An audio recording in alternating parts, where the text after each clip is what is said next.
네, 안녕하세요. 저는 Using Evolutionary Machine Learning to Characterize and Optimize Co-Pyrolysis of Biomass Feedstocks and Polymeric Waste라는 논문에 대해서 발표할 학부연구생 김민지라고 합니다. 네, 제가 발표할 목차는 화면과 같습니다. 바이오매스는 현재 다양한 연료의 원료로 사용되고 있는데요. 다양한 연료로 사용하기 위해서는 공정 과정을 거쳐야 됩니다. 바이오매스를 공정하기 위한 과정 중에서 가장 선호되는 공정은 바로 열분해인데요. 열분해는 고온가압 환경에서 산소가 거의 없거나 낮은 진공 상태에서 진행되는 공정입니다.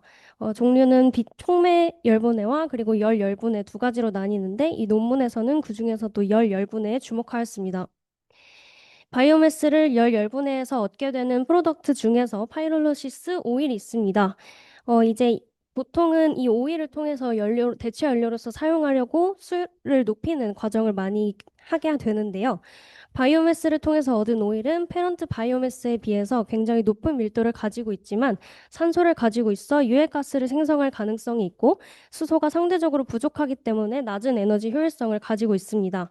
또한 점성, 부식성, 산성 반응성 등의 특징을 종합해 보았을 때 추가 가공을 하여야 대체 연료로 사용할 수 있기 때문에 그 다양한 점을 종합하여서 대체 연료로서의 활용 가치가 높지 않고 낮다고 판단이 됩니다.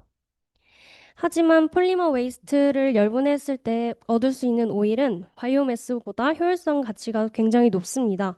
유해가스나 유해 프로덕트가 생각보다 상대적으로 적게 생성이 되고요. 오일 같은 경우에는 추가 가공 없이도 대체 연료가 사용 가능한 프로덕트 또한 생성됩니다. 따라서 본 연구에서는 오일 수율을 높이고 오일의 품질을 향상시키기 위해서 그리고 유해 생산물을 적게 생산하기 위해서 바이오매스와 고분자 폐기물을 혼합한 혼합물을 열분해하는 방법을 고안해냈고요. 그리고 이를 최적화하기 위해서 머신러닝을 사용하게 되었습니다. 이 논문에서 진행된 연구의 총 과정을 전체적으로 대략적으로 말씀드리면 데이터베이스에서 데이터를 수집하고 그 다음에 가공을 거친 후에 머신러닝을 학습시켜서 최적화를 진행합니다. 이때 데이터베이스에서 데이터를 수집하는 기준은 기존에 발표된 논문의 내용에 기반하여서 수집하게 됩니다. 수집한 데이터를 바탕으로 화면과 같이 파라미터를 정리했습니다. 인풋 파라미터는 화학적 조성과 그리고 휘발성 물질, 픽스드 카본, 그리고 애쉬 콘텐츠의 함량을 표현하는 프록시밋 아날리시스를 포함하고 있고요. 아웃풋 파라미터 같은 경우에는 오일 수율과 합성가스 수율, 그리고 숯 잔여물 수율을 포함합니다. 반응 파라미터에서는 바이오매스와 폴리머 폐기물을 혼합하였기 때문에 바이오매스 블렌딩 퍼센티지를 포함했고요. 그 외에도 히팅 레이트, 리액션 템퍼레처, 리액션 타임을 포함합니다. 보통 머신러닝 모델을 만들 때는 이런 파라미터를 선형적 조합으로 만드는데 여기서 이 반응 같은 경우에는 두 가지 화합물을 섞었기도 했고 또 다양한 반응이 일어나기 때문에 선형적 조합으로는 아웃풋에 미치는 영향을 온전히 반영하기가 어렵습니다. 또한 바이오매스가 0% 혹은 100%가 혼합되었을 때 반응을 유효하게 반영하지 못하고 있기 때문에 이 논문에서는 비선형적인 조합 또한 포함시키기 위해서 화면과 같은 수식을 통해 계산을 하였습니다. Z 같은 경우에는 바이오매스와 폴리머 웨이스트를 기반으로 한 총 32개의 열을 나타내며 이는 인풋 매트릭스입니다.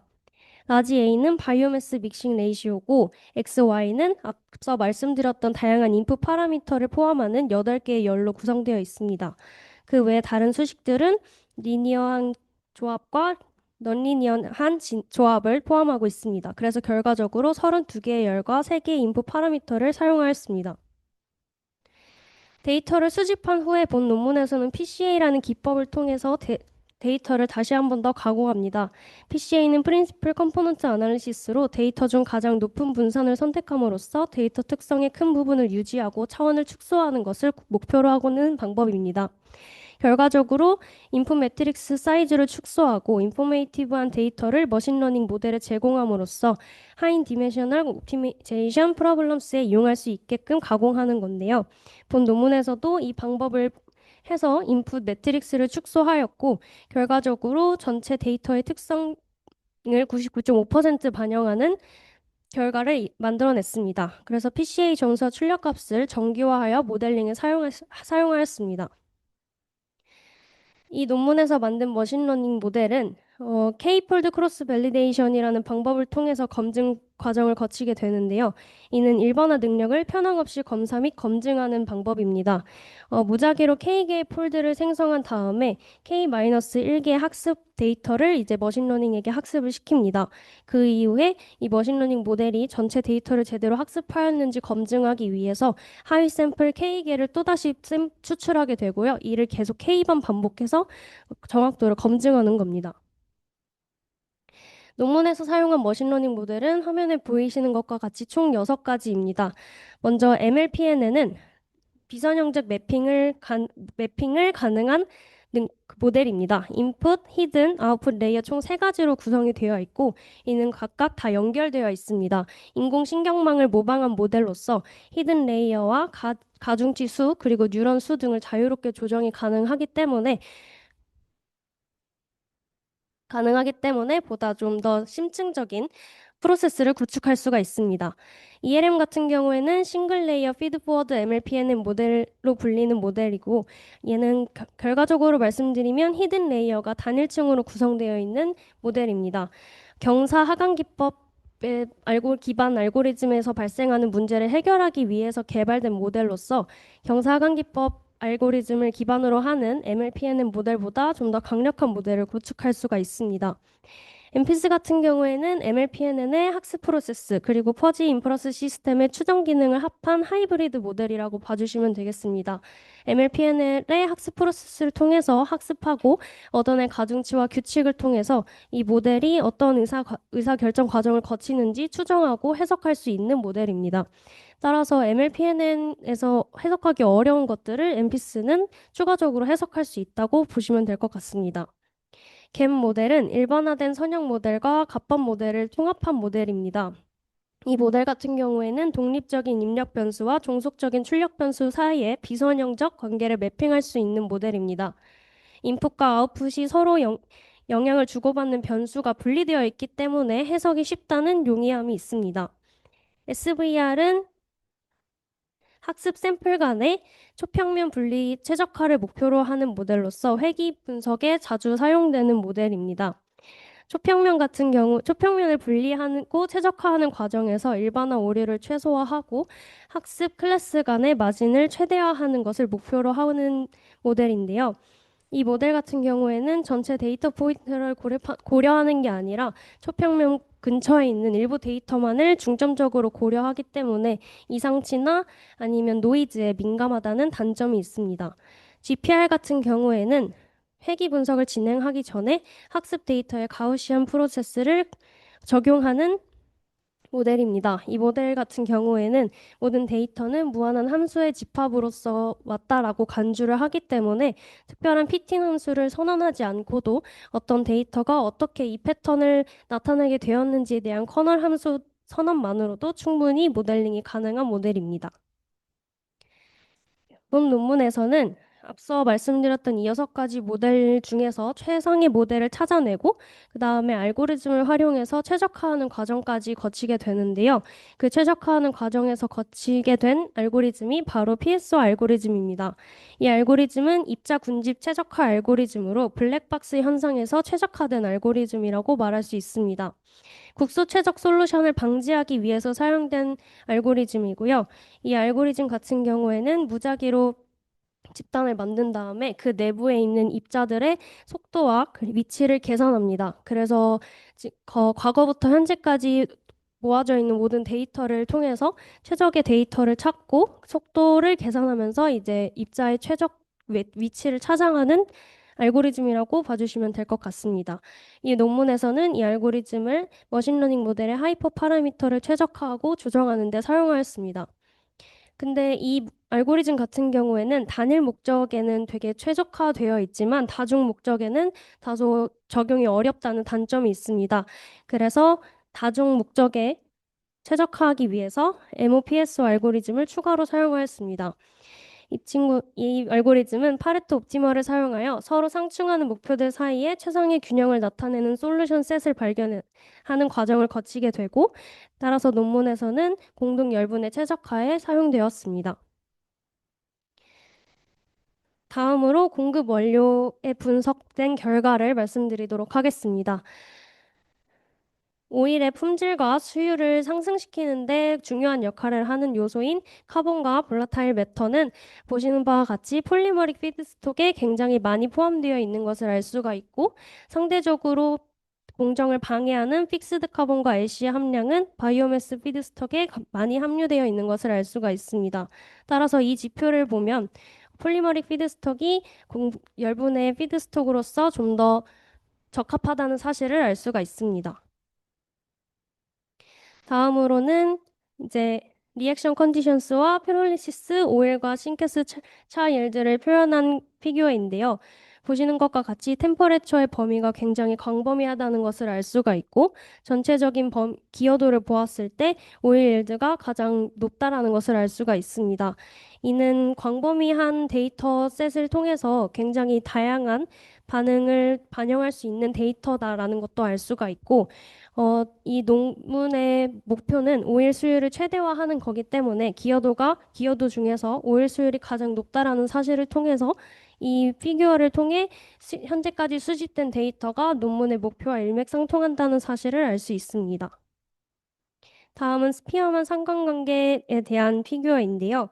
보시면 폴리머 컴포지션 중에서 볼라타일 매터와 파이롤리시스 오일 옐드가 가장 강한 양의 상관관계를 가진다는 점을 알 수가 있습니다. 그리고 바이오매스 컴포지션 중에서 픽스드 카본과 마찬가지로 파이롤리시스 오일 옐드가 가장 강한 음의 상관관계를 가진다는 점을 알 수가 있습니다. 이러한 점들로 미루어 보았을 때 바이오매스와 폴리머의 혼합 비율이 굉장히 중요한 변수로서 작용할 수 있다는 사실을 알 수가 있습니다. 템퍼레처와 오일 옐드를 보시면 굉장히 꽤 강한 음의 상관관계를 나타낸다는 걸 보실 수가 있는데요. 이는 고온 환경에서 원료가 1차로 분해되고 휘발성 물질이 2차가 분해되고 동시에 크래킹이 일어나면서 숯 잔여물이 생성됩니다. 그 이후에 생성되었던 액체가 추가적으로 비응축성 가스로 분해되는 과정을 거치면서 상대적으로 오일 수율은 낮아지고 차 수율과 싱가스 수율은 높아진다는 사실을 알 수가 있습니다. 보시면은 여기 템퍼레처와 차 일드, 싱크스 일드는 양의 상관관계를 가진다는 점을 보실 수가 있는데요. 이거 같은 경우에는 이제 히팅 레이트가 높아질수록 열과 물질 전달이 더 활발해지기 때문에 아까 말씀드렸던 현상이 더 강해지게 될 수 있는데, 그러다 보니까 리액션 타임이 짧아지면 상대적으로 차 일드와 싱크스 일드는 줄어든다라고 해석할 수가 있습니다. 다음은 이제 피드스톡을 원소 비율로 나타낸 피규어인데요. 질소와 산소는 공정 중에 유해가스를 생성할 수 있기 때문에 상대적으로 낮은 함량을 가진 피드스톡이 더 좋다라고 해석할 수 있고, 수소 같은 경우에는 탄화수소를 생성할 수 있어서 더 높은 함량을 가진 피드스톡이 좋은 피드스톡이다라고 해석할 수 있습니다. 따라서 전체적으로 보았을 때 질소와 산소의 함량이 낮고 수소의 함량이 높은 폴리머릭 피드스톡이 더 좋은 원료로서 사용될 수 있다라는 점을 다시 한번 확인할 수 있고, 따라서 본 논문에서는 그 효율성에 대한 비율을 계산해서 다시 한번 이렇게 피규어로 확인할 수 있게 했습니다. 앞서 말씀드렸다시피 본 논문에서는 데이터를 PCA 방법을 이용해서 가공을 한 후에 머신러닝 모델에 적용시켰다고 말씀을 드렸는데요.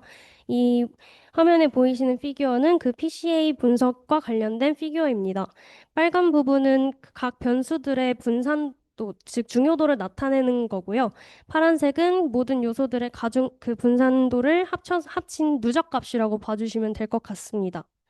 그래서 이 파란 그래프에서 수평이 되는 저 부분을 엘보우라고 부르는데, 보통은 저 부분까지의 데이터를 이제 이 원래 데이터의 전부를 반영할 수 있다라고 간주하고 그 정도의 데이터를 사용한다고 합니다. 근데 본 논문에서는 보이시는 것과 같이 4번까지 요소를 사용했을 때 전체 60%를 반영할 수가 있기 때문에 그에 대해서 다시 한번 자세하게 분석을 했는데요. 아까 말씀드렸던 것과 계속 일맥상통하게 폴리머의 픽스드 카본이나 폴리머의 애쉬 컨텐트 아니면 폴리머 옥시즌 컨텐트 등이 굉장히 중요한 요소로 작용된다라는 걸 알 수가 있고 두 번째 요소에서도 마찬가지로 바이오매스의 픽스드 카본이나 바이오매스의 카본 컨텐트가 중요한 요소로 작용된다는 점을 다시 한번 확인할 수 있습니다. 그래서 상관관계를 표현한 이 피규어를 보시면 여기 같은 경우에는 선이 가까울수록 강한 상관관계를 나타내는 피규어인데요. 그래서 파이룰로시스 오일드와 폴리머 볼라타일 매터가 또다시 강한 상관관계를 나타낸다는 점을 알 수가 있고 싱케스 옐드와 템퍼레처 또한 강한 상관관계를 나타낸다는 점을 알 수가 있습니다. 즉 앞서서 스피어만 상관관계 분석한 것과 PCA 상관관계 분석한 거를 합쳐서 보았을 때 PCA 분석을 한 데이터가 원래 데이터의 특성을 아주 잘 반영하고 있다는 사실을 확인할 수 있었습니다. 그래서 중요하게 뽑은 변수 세 가지 리액션 타임, 바이오매스 블렌딩 퍼센테지, 그리고 템퍼레처 세 가지를 통해서 파이롤로시스 오일 옐드와 차 옐드, 싱케스 옐드를 차례대로 이제 컨투어 플롯으로 나타낸 모습인데요. 보시면 아시다시피 온도는 550도에서 750도, 바이오매스 블렌딩 퍼센티지는 2%에서 10% 정도, 리액션 타임은 30분에서 60분 정도가 가장 최적의 데이터라고 여기서 볼 수가 있었습니다. 보이시는 것과 같이 이제 차일드를 보시면 온도가 높아지고 리액션 타임이 길어질수록 차일드는 높아지는 것도 확인할 수가 있고요. 또 마찬가지로 싱게스 옐드도 높아지는 것을 확인할 수가 있습니다. 다음은 프리 레디컬 인터랙션입니다. 이거 같은 경우에는 이 공정에서 가장 중요한 메커니즘이라고 봐주시면 될 것 같은데요. 바이오매스가 열을 받으면 이제 레디컬을 생성하게 됩니다. 그럼 그 레디컬이 다른 폴리머 분자들과 반응을 하면서 결합을 변형시키고 또 다른 레디컬을 2차 레디컬을 생성하게 됩니다.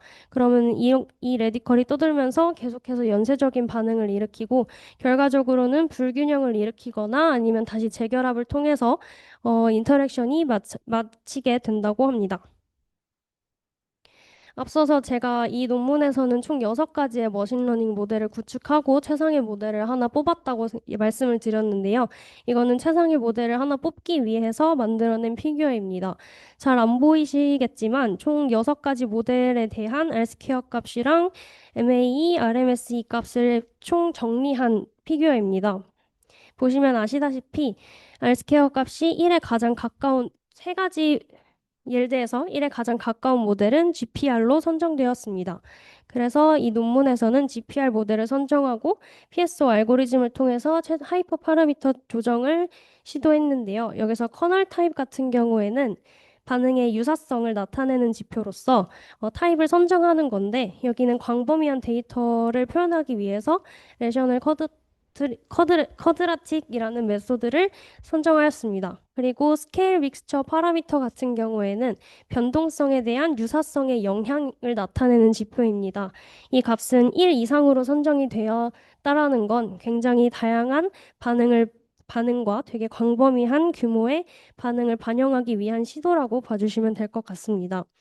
시그널 스탠다드 데비에이션 같은 경우에는 이제 여기서 사용되는 신호는 노이즈를 분리하는 데 사용이 됩니다. 그래서 신호값이 클수록 변동성이 크다라는 가정하에 이제 진행이 되는 건데요. 여기서는 GPR 모델을 사용하였는데 GPR 모델 자체가 애초에 노이즈 처리에 최적화된 알고리즘 중 하나이기 때문에 그렇게 큰 숫자로 설정하지 않았음을 볼 수가 있습니다. 베타 같은 경우에는 불확실성을 나타내는 지표인데 이것도 마찬가지로 앞서서 GPR 모델에서 노이즈 처리에 강하다고 했기 때문에 큰 숫자로 설정하지 않았음을 확인할 수 있습니다. 베이직 펑션은 이 데이터의 패턴을 확인하기 위해서 리니어로 설정한 것을 보실 수가 있습니다. 그래서 이렇게 학습시킨 데이터와 그리고 테스트 데이터를 해가지고 지표를 만들어서 이렇게 비교할 수 있는 지표를 만드는 피규어인데요.